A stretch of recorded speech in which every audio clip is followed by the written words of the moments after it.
नमस्कार दोस्तों, स्वागत है आपके आज की 10 बड़ी और ताजा खबरों में। चलिए शुरू करते हैं पहली बड़ी खबर से। उससे पहले छोटी सी रिक्वेस्ट है कि चैनल को सब्सक्राइब कर लें। ट्रंप का एक आदेश को और धुआं धुआं हो जाएगा। ईरान अटैक करने के लिए यूएस के पास है अच्छा ऑप्शन। अमेरिका और ईरान के बीच तनाव बढ़ गया है, जहां ट्रंप के सैन्य कार्रवाई की चेतावनी दी है। ईरान गंभीर आतंकी संकट से जूझ रहा है, जिससे विरोध प्रदर्शन को दबाने में 2500 से अधिक लोग मारे गए हैं। अमेरिका के पास हवाई, समुद्री ड्रोन, साइबर युद्ध, विशेष बल और लंबी दूरी की मिसाइल सहित 6 सैन्य विकल्प हैं। विशेषज्ञ बाहरी हमले के नकारात्मक प्रभावों की चेतावनी देते हैं। आईपीएससी छापेमारी मामले में हाईकोर्ट के बाद ममता सरकार को सुप्रीम कोर्ट से भी झटका लगा है। शीर्ष अदालत ने ईडी अधिकारी पर दर्ज एफआईआर पर रोक लगा दी है। सुप्रीम कोर्ट से साफ कहा गया कि अगली सुनवाई तक एफआईआर कार्रवाई स्थगित रहेगी। सुप्रीम कोर्ट की अगली सुनवाई 3 फरवरी को होगी। कोई भी भारतीय कंपनी 75% टैरिफ ट्रंप के फैसले को लेकर शशि थरूर ने जताई चिंता। शशि थरूर के अमेरिका टैरिफ पर चिंता व्यक्त की है। कांग्रेस सांसद ने कहा कि भारतीय कंपनी इससे ज्यादा टैरिफ के साथ अमेरिका को निर्यात नहीं कर पाएगी। आग की वार्निंग, 190 यात्रियों को लेकर 1 घंटे तक हवा में घूमा प्लेन, फिर दिल्ली वापस लौटा एयर इंडिया का विमान। दिल्ली से सिंगापुर जा रही एयर इंडिया की उड़ान में तकनीकी खराबी के कारण उसे वापस लौटाना पड़ा। ड्रीमलाइनर विमान में एपीयू आग की चेतावनी मिलने के बाद 190 यात्रियों सहित विमान लगभग 1 घंटे हवा में रहने के बाद दिल्ली लौट आया। यात्रियों को बाद में दूसरे विमान सिंगापुर भेजा गया। एयर इंडिया ने सुविधा के लिए खेद व्यक्त किया है।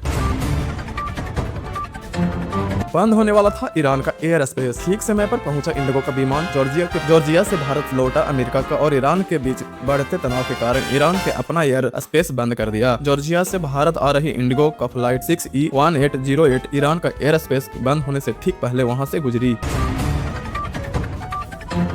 हरियाणा में तकनीकी और डेटा से कम होंगे सड़क के हादसे। रोड सेफ्टी को लेकर बनाया गया सरकार का बड़ा कदम। हरियाणा पुलिस आईटीआई मद्रास के सहयोग से संजय ऐप के बेसलाइन सर्वे में ऐप्स के माध्यम से सड़क सुरक्षा में परिवर्तन का पहल कर रही है। इसका उद्देश्य सड़क दुर्घटनाओं को विश्लेषण कर गोल्ड आवर में 4 सुनिश्चित कर और बैक स्टॉप के सुधार का मृत्यु दर को कम करना है। 60 साल के एक व्यक्ति ने 15 किलोमीटर स्विंग कर बना दिया रिकॉर्ड। कभी था नेशनल क्रैश। अभिनेता और फिटनेस को शौकीन मिलिंद सोम ने गोवा में 15 किलोमीटर की स्विंग करने का नया रिकॉर्ड बना दिया। एक्टर ने यह रिकॉर्ड 7 घंटे 20 मिनट में पूरा किया। उनकी पत्नी अंकिता कोवर ने भी पहली बार 10 किलोमीटर की तैराकी पूरी की थी। मुंबई, पुणे, नासिक, नागपुर, नवी मुंबई, ठाणे और पिपरी चिंचड़ी जैसे बड़े शहरों में हाई वोल्टेज मुकाबला चल रहा है। कुल 348 करोड़ मतदाता 2,869 सीटों के लिए 15,908 उम्मीदवार के भाग्य का फैसला करेंगे। राज्य भर में 39,092 मतदाता केंद्र बनाए गए हैं। मतदाता सुबह 7:30 बजे से शुरू होकर शाम 5:30 बजे तक चलेगा। वोट की गिनती कल 16 जनवरी को होगी।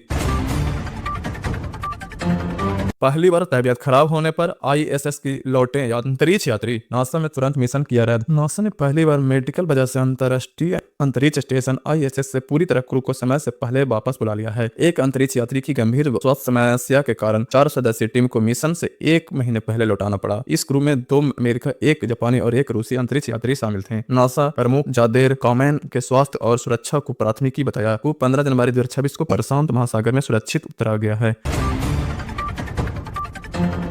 समुद्र का महाबली यूएसएस अब्राहम लिंकन हर युद्ध और हमले के लिए तैयार रहने वाला यह जहाज कितना खतरनाक है। अमेरिका अपने सबसे शक्तिशाली परमाणु संचालित aircraft carrier USS Abraham Lincoln को मिडिल ईस्ट की ओर रवाना कर दिया है। यह सिर्फ एक जहाज नहीं बल्कि समुद्र में चलता फिरता सैन्य मुख्यालय है, जो टॉम हॉक मिसाइल और फाइटर जेट से लैस है। यह रिपोर्ट बताती है कि जैसे यह स्ट्राइक ग्रुप दुश्मन के रडार जाम करने और जहाजों को किलोमीटर दूर तक सटीक हमला करने में सक्षम है।